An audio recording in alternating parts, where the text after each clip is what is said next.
Hermanos, ¿qué tal? Tengan todos ustedes un muy bonito día. Vamos a comenzar con el seminario parte número 8, pero antes de comenzar, primero vamos a realizar una pequeña oración para que Dios nos guíe en este estudio. Vamos a orar. Señor, te damos gracias por este día que nos has dado. Te queremos pedir, Padre Santo, que nos guíes con tu Espíritu Santo y que nos des inteligencia y sabiduría para poder comprender tu palabra. Ayúdanos, Señor, por favor, a tener discernimiento. Te lo pedimos en el nombre de tu Hijo amado Jesús. Amén.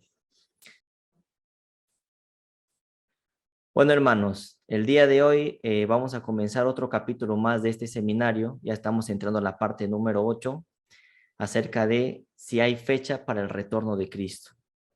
En el seminario de hoy día vamos a continuar explicando las citas de Elena de White en el que dice que no podemos poner fechas, pero esa cita la vamos a ver en su contexto, así como le hicimos en la clase anterior. La clase anterior ya hemos explicado 5 citas, espero que lo hayan entendido todos en su totalidad al 100%. El día de hoy vamos a explicar una cita más, ¿ok? Comencemos. El caso de Stephen Smith y Jonathan Cummings. El señor que está acá se llama Stephen Smith, o se llamaba porque ya está muerto, el señor Stephen Smith. Hoy ya vamos a ver el caso de Stephen Smith y Jonathan Cummings. Para ello, vamos al libro Cartas y Manuscritos, volumen 1 de Elena de White, obviamente. El capítulo que vamos a ver en esta ocasión se llama Smith, los esposos Stephen y Matilda, ¿no? Bueno, continuemos. En este capítulo, los Smith de Stephen y Matilda, ¿no? Que fue un matrimonio, obviamente, vamos a leer lo siguiente. Dice, Stephen y Matilda Smith de New Hampshire se convirtieron en guardadores del sábado alrededor de 1850, es decir, 6 años después del chasco. Aunque hizo algunas predicaciones laicas en 1850, Stephen Smith tenía una relación problemática, dice, con la iglesia, y posteriormente se alió a movimientos secundarios en oposición al adventismo del séptimo día y a las visiones de Ellen White. Uno de los movimientos al cual Stephen Smith se había unido fue a la de Jonathan Cummings. Es decir, Stephen Smith, si bien es cierto, en 1850 con su mujer, con su esposa Matilda, aceptan la verdad del sábado. Sin embargo, posteriormente, ¿qué sucedió posteriormente? Posteriormente, dice, se alió a movimientos secundarios que estaban en contra del adventismo del séptimo día y de las visiones de Elena de White. Es decir, aceptó el sábado, sí, pero después se unió a otros grupos que estaban en contra del adventismo del séptimo día. ¿Ok? Sigamos. Dice, alrededor de 1842, Stephen y Matilda Smith se unieron al movimiento adventista milerita. Según su obituario, Stephen Smith se entregó a la obra de proclamar públicamente la segunda venida de Cristo. Es decir, estamos haciendo un poco de historia, ustedes saben, hay que leer todo el contexto. Stephen Smith se une en 1842 al movimiento adventista milerita, es decir, Stephen Smith fue una de las personas que estaba a favor de que Cristo venía en 1844, es decir, estaba apoyando a Guillermo Miller. Miren, ¿ah? Posteriormente, los Smith se convirtieron en observadores del sábado, como ya lo hemos leído, y permanecieron así el resto de sus vidas.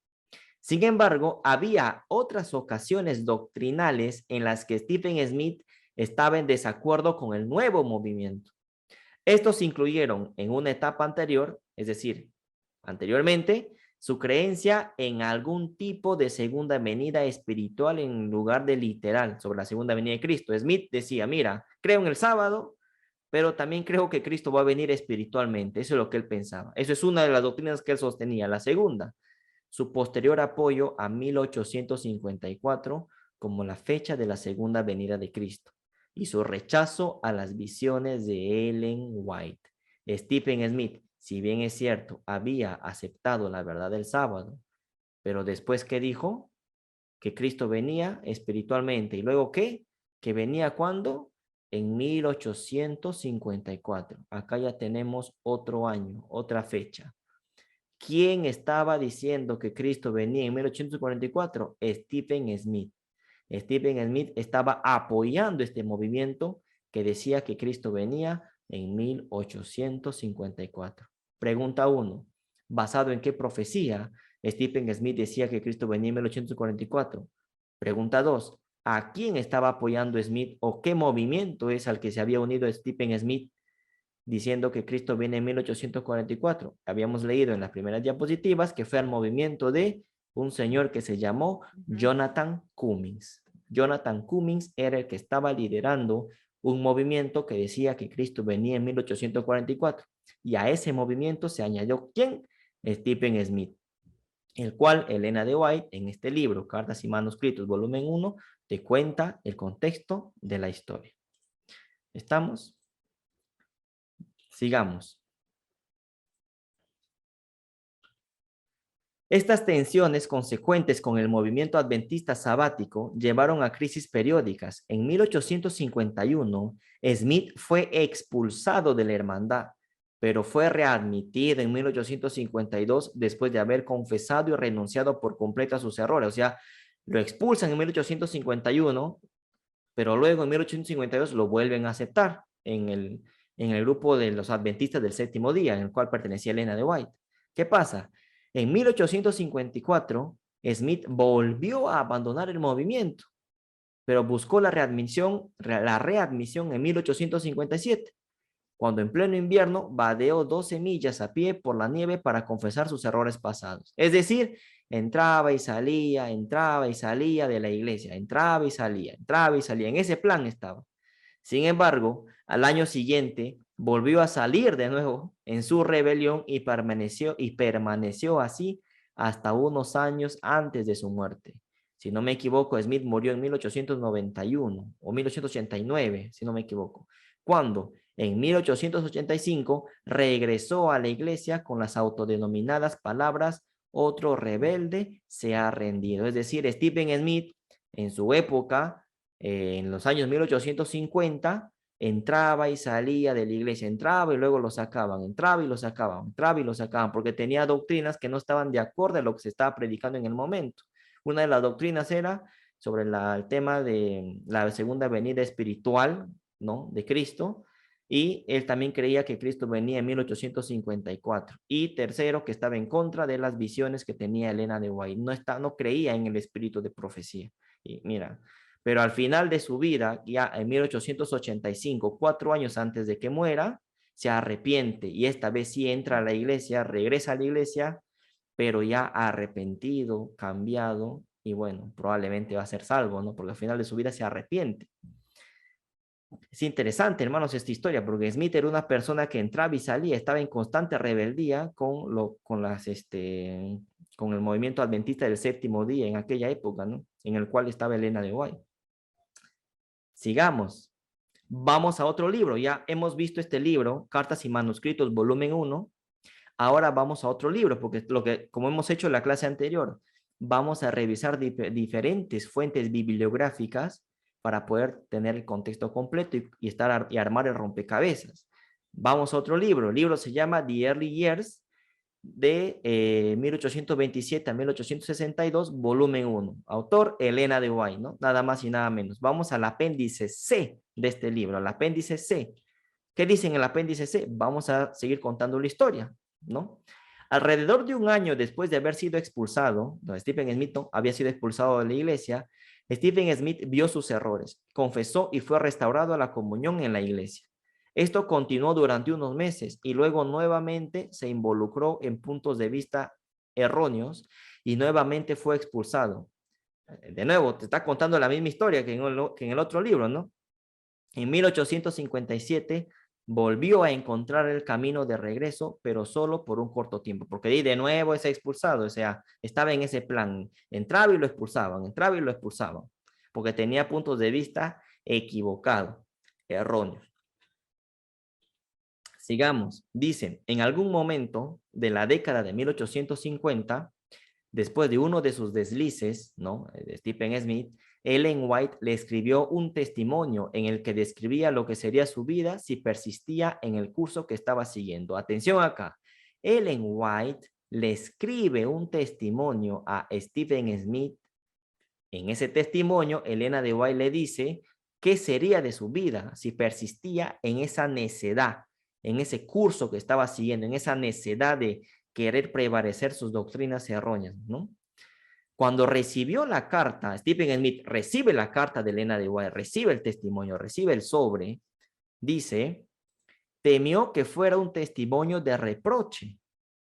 O sea, Stephen Smith, que lo dice, esta es una historia bien interesante, ¿no? Entonces, él entraba y salía de la iglesia. Elena de White lo que hace es, ¿sabes qué? Te voy a enviar una carta, un testimonio para que lo leas y para que reflexiones. Entonces, Stephen Smith lo que hace es, recibe la carta en su sobre y temió que fuera un testimonio de reproche. Es decir, Stephen Smith tuvo miedo que Elena de White Elena de White le mandara de repente bien lejos, ¿no? Como se suele decir. Stephen Smith temió que Elena de White en esa carta le estaba reprochando. Así que Stephen Smith lleva la carta a su casa desde la oficina de correo, recoge la carta, lo lleva a su casa y la metió en lo profundo de un baúl, aún sin abrir ni leer. Miren, hermanos, este hombre era tan orgulloso que agarra la carta y dice, seguramente Elena de White me está reprochando, dijo, ¿no? Entonces no lo voy a leer.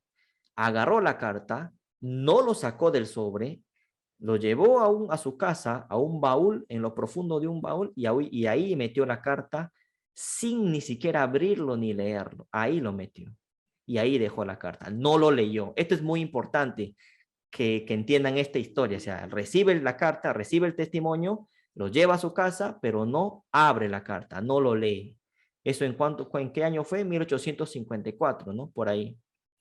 Entonces, era una persona orgullosa, no leyó la carta, lo deja ahí. ¿Después de cuánto tiempo leyó la carta? Vamos a seguir leyendo.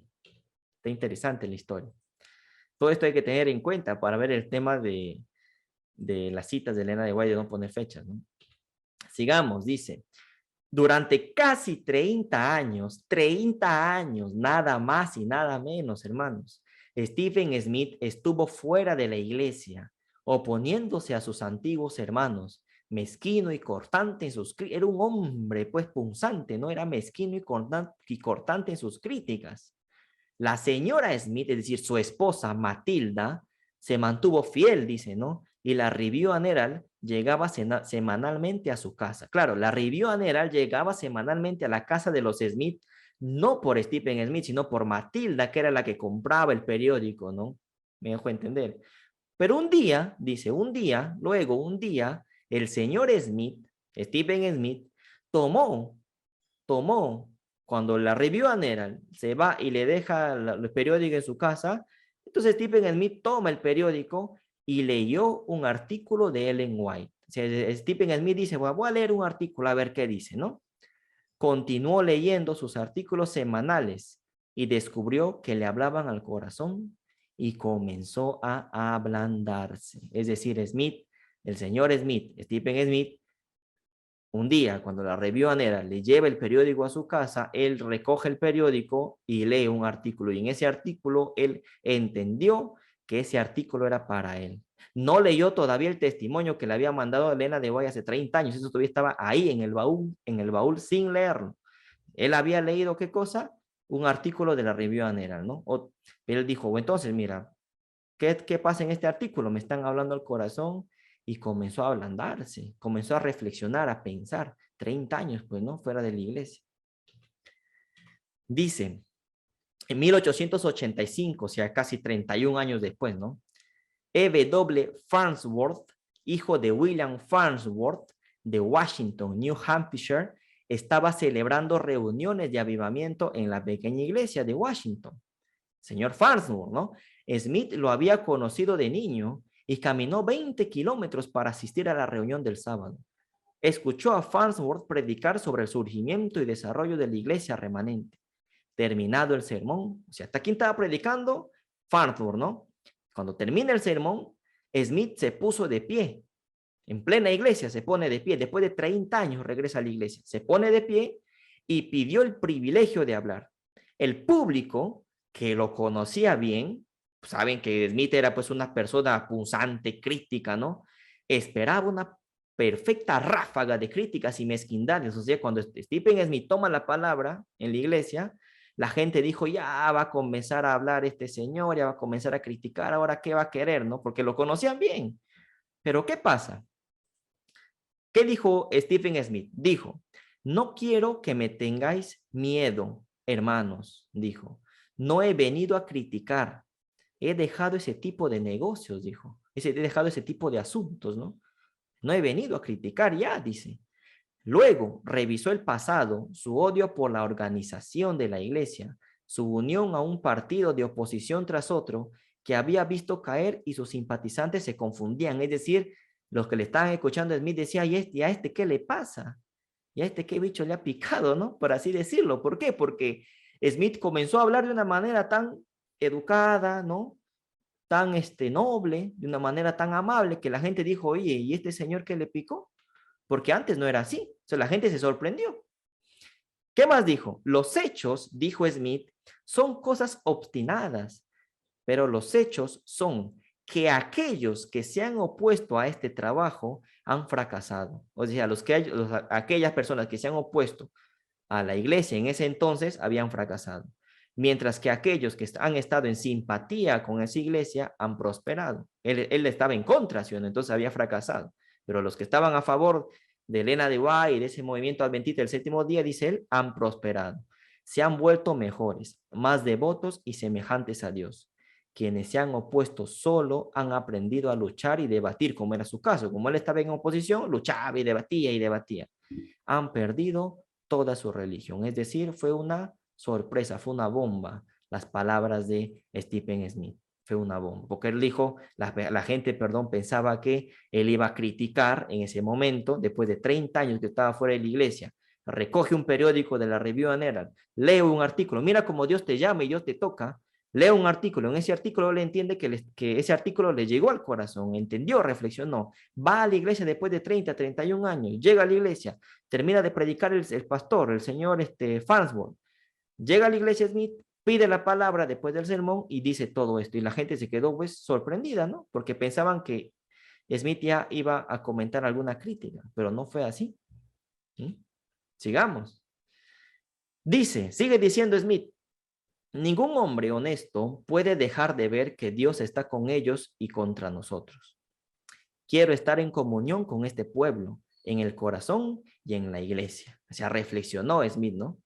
Smith tenía la intención de quedarse en Washington para la reunión del próximo sábado, pero el miércoles pensó en la carta de Ellen White. ¿Se acuerdan de la carta que no leyó? 30 años habían pasado, ni siquiera lo abrió.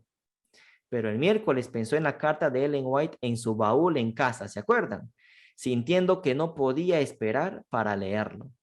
Él dijo, ahora sí voy a leer la carta que Elena de White me mandó hace 30 años. Imagínense ustedes que alguien le envíe una carta y lo lean después de 30 años, ¿no? Salió temprano el jueves por la mañana y caminó 12 millas a casa y pronto tuvo el sobre sin abrir en sus manos. Lo abrió y leyó su contenido. Y aquí está la historia. Pero antes de continuar con la historia, porque la pregunta es, ¿y qué decía la carta? ¿Qué decía el testimonio que le había enviado Elena de White hace 30 años? Bueno, quiero comentarles, hermanos, si tienen alguna duda hasta aquí. ¿Me están siguiendo la historia, sí o no? Porque lo que vamos a leer ahorita es muy importante.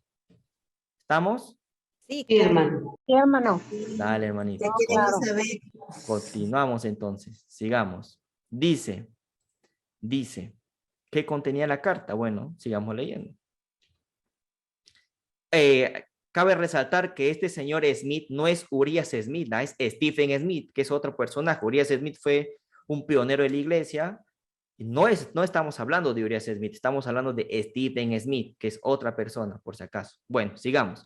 De vuelta en Washington, el sábado escuchó a Farnsworth predicar sobre el espíritu de profecía en la iglesia remanente. Regresó un sábado. El siguiente sábado, Stephen Smith vuelve a ir a la iglesia y escucha a Farnsworth predicar, ¿no? De nuevo a Farnsworth. Cuando terminó el sermón, de nuevo, por segunda vez consecutiva, por segundo sábado, se puso de pie otra vez y esto es lo que dijo. Y acá de nuevo habla Smith. Dijo, yo mismo recibí un testimonio hace 28 años, casi 30 años. Lo llevé a casa y lo guardé en mi baúl, dijo Stephen Smith, y nunca lo leí hasta el jueves pasado. O sea, 30, 28, casi 30 años habían pasado sin leer esa carta. Y dijo que no creía en este testimonio, aunque no sabía ni una palabra de lo que contenía. O sea, recibe la carta y dijo, yo no creo en esta carta, dijo en su momento. No creo en esta carta, pero dijo no creo en esta carta sin saber qué es lo que decía la carta, es decir, lo desechó sin antes leerla, ¿no? Aunque no sabía ni una palabra de lo que contenía. Tenía miedo de leerlo, dijo, temiendo que lo enojaría. Pero dijo Stephen Smith, estuve enojado casi todo el tiempo. Vamos a ver qué decía la carta, ¿no? Finalmente dijo, aquí está, hermanos, la bomba. Esto es lo que decía la carta, esto es lo que decía el testimonio. Uno, dice, hermanos, cada palabra del testimonio, cada palabra de la carta que me ha enviado Elena de White hace 28 años, para mí es verdadera, dijo, y lo acepto. El Señor había reflexionado, ¿no? Y he llegado a ese lugar donde finalmente creo que todos los testimonios, o sea, el espíritu de profecía, los testimonios que Elena de White escribía en sus cartas, dijo, son de Dios. Y si hubiera hecho caso al que Dios me envió hace 28 años, así como al resto, habría cambiado todo el curso de mi vida. ¿Ah? Y debería haber sido un hombre muy diferente. Si les hubiera hecho caso, me habrían ahorrado un mundo de problemas. ¿Ah? ¿Por qué no leíste la carta, señor Smith? Porque te hubieras ahorrado un montón de problemas. Los testimonios decían que no se predicaría más un tiempo definido después del movimiento de 1844. ¿Qué decía Smith en su tiempo? Que Cristo venía en 1854. Y Elena de White le manda una carta y le dice, ¿sabes qué, ese señor Stephen Smith? No pongas fechas. ¿Por qué? Porque los testimonios dicen que no se predicará más un tiempo definido después del movimiento de 44, de 1844. Eso decía la carta. La carta decía que no habría más tiempo definido después de 1844. Eso decía la carta, interesante. Pero pensé que sabía tanto, dice Smith, como las visiones de una anciana, como solía llamarlo. Que Dios me perdone. Pero para mi tristeza, descubrí que las visiones eran correctas y que el hombre que pensaba que lo sabía todo estaba equivocado. O sea, Smith estaba equivocado. Porque prediqué el tiempo de la segunda venida en 1854 y gasté todo lo que tenía cuando, si les hubiera prestado atención, me habría salvado. Todo eso y mucho más, los testimonios tienen razón y yo estoy equivocado. La carta, el testimonio que Elena de White le manda al señor Stephen Smith decía que no se tenía que poner fecha para el regreso de Cristo en 1854 porque no hay un tiempo definido después del movimiento del 1844. ¿Entendieron? ¿Hasta acá, hermanos? ¿Comprendieron? Esto es Sí, lo que decía el testimonio. Bien. sí, hermano. ¿Y a quién estaba apoyando Smith? Al señor Jonathan Cummings, como lo habíamos visto en el principio. Sigamos. Vamos a ver una tesis del año 1900, si no me equivoco, es del año 1947, una tesis muy antigua del señor Wayne Scriven. Dice, date setting in America for the second coming of Christ during the late 19th and early 20th century. Dice, ¿no? Establecimiento de la fecha en América para la segunda venida de Cristo a finales del siglo XIX y principios del XX. Autor, Wayne Scriven. ¿Quién es Wayne Scriven? Bueno, presentó su tesis en la Facultad del Seminario de Teología Adventista del Séptimo Día de la Universidad de Andrews, nada más y nada menos. Universidad de Andrews, tesis presentada en 1947. Vamos a leer el capítulo 4 de esta tesis, fijación de fechas por otras denominaciones e individuos. Hay que tener que investigar, hermanos, para poder comprender. Vamos ahora, seguimos leyendo. Ya sabemos la historia de Stephen Smith, sigamos leyendo. Dice, ¿qué dice Wayne Scriven? Dice, una consecuencia del chasco que sufrieron los que esperaban el regreso de Cristo en 1844 fue la separación de un grupo del cuerpo principal de los adventistas del primer día. ¿Se acuerdan de los adventistas del primer día? Que son los que guardaron el domingo, ¿no? Se separaron en 1855 bajo el liderazgo de ¿quién? De Jonathan Cummings, lo que vimos al principio en las diapositivas, debido a su creencia en la inmortalidad condicional del alma que se oponía directamente a la creencia en la inmortalidad del alma, sostenida por la mayoría de los adventistas del primer día. En 1852-1853, Jonathan Cummings abogó, defendió la teoría de que Cristo regresaría en primavera de 1854. A este movimiento se había unido el señor Stephen Smith, basando su convicción en ¿qué? En una reevaluación de la profecía de los 2300 días. Vuelve a aparecer la profecía de los 2300 días, ¿ah?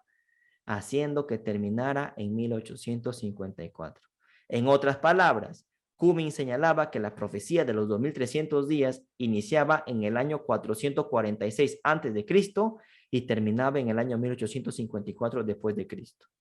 Cuando en realidad la profecía de los 2300 días comienza en el año 457 a.C. con el decreto de Artajerjes y terminó en el año 1844 después de Cristo con el chasco el 22 de octubre. Cuando esta fecha pasó sin incidentes, cuando Cristo no vino, obviamente, en 1854, Cummings abandonó la fecha, pero siguió creyendo en el próximo advenimiento de Cristo. En esto se basó, ¿quién? Stephen Smith, para decir que Cristo venía en 1854. ¿Y en qué profecía? Basada en la profecía de los 2300 días. Más de lo mismo. Suena gracioso, pero es más de lo mismo. Es decir, agarraban la profecía de los 2300 días y lo alargaban y comenzaban a sumarle, a restarle. Y basada en esa profecía decían, Cristo viene en tal año. Ya vimos en el caso de Joseph Bates, que basada en la profecía de los 2300 años, le alargaba 7 años más y le hacía terminar en 1851 y decía, Cristo viene en este año y no vino. Ahora, Jonathan Cummings agarra la profecía de los 2300 días y dice, Cristo viene en 1854 porque esta profecía comienza en 446 antes de Cristo y no vino. ¿Se dan cuenta? Bueno, acá hay un cuadro profético. Este cuadro profético que ustedes están viendo acá, este gráfico, este cuadro profético que están viendo de Jonathan Cummings, fue un gráfico que Jonathan Cummings promocionó en su época para decir que Cristo venía en 1854. Como pueden ver, la fuente es el Center for Adventist Research y la Encyclopedia of American Folk Art. Es decir, son fuentes fidedignas, confiables, material bibliográfico en mano. Cabe señalar que este cuadro que ustedes ven acá, este cuadro estaba en un momento en la Universidad de Princeton, nada más y nada menos, como parte de una, en su biblioteca, como parte del recordatorio que habían pasado el grupo de Jonathan Cummings diciendo que Cristo venía en 1854. Este cuadro estaba en la Universidad de Princeton, nada más y nada menos. Y este es el cuadro que lo estamos mostrando acá. ¿Qué dice este cuadro? Dice, pues, ¿no? En el año 446 a.C. comienza la profecía de los 2300 años y termina en el año, ven acá, 1854. Por lo tanto, Cristo viene en 1854. Eso es lo que decía Jonathan Cummings. Estaba reevaluando la profecía de los 2300 años y le hacía terminar, ¿dónde? En 1854. ¿Entendieron hasta acá, hermanos? Porque ya vamos a acabar la clase, ¿eh? Clase muy corta. Gracias, sí. ¿Sí? Dale. Por lo tanto, cita de Ellen White en este contexto. ¿Qué es lo que dijo Elena de White? En la cita 6, ya estamos continuando las citas anteriores. La cita 6, ¿qué dice? No habría más tiempo definido predicado después del movimiento de 1844. Claro, después del no habría más tiempo definido. ¿Qué tiempo definido? ¿A qué se refería Elena de White? Bueno, explicación. Con esta cita, Ellen White obviamente se estaba refiriendo a que no habría más tiempo definido de 2300 días después de 1844. Es decir, el tiempo definido de la profecía de los 2300 días se terminaba en 1844 y no tendría por qué alargarse más allá de esa fecha. No habría más tiempo definido de la profecía de los 2300 años predicado después del movimiento de 1844. ¿Por qué? Porque la profecía se cumplió en 1844 y no tendrías por qué alargarla más. Y ya está. Stephen Smith, basándose en el cómputo de Jonathan Cummings, estaba alargando la profecía de los 2300 días y lo hacía terminar ¿en qué año? 1854. Y ahí está, la cita está explicada. Con fuente, material bibliográfico, todo. No hay más ciego que el que no quiera ver, con el respeto que las personas rechazan este mensaje, ¿no? Bueno, hermanos, hasta aquí la clase. Una clase muy corta, pero muy fructífera, diría yo, muy productiva. ¿Comprendieron, hermanos? ¿Estamos? Sí, hermano. Gracias.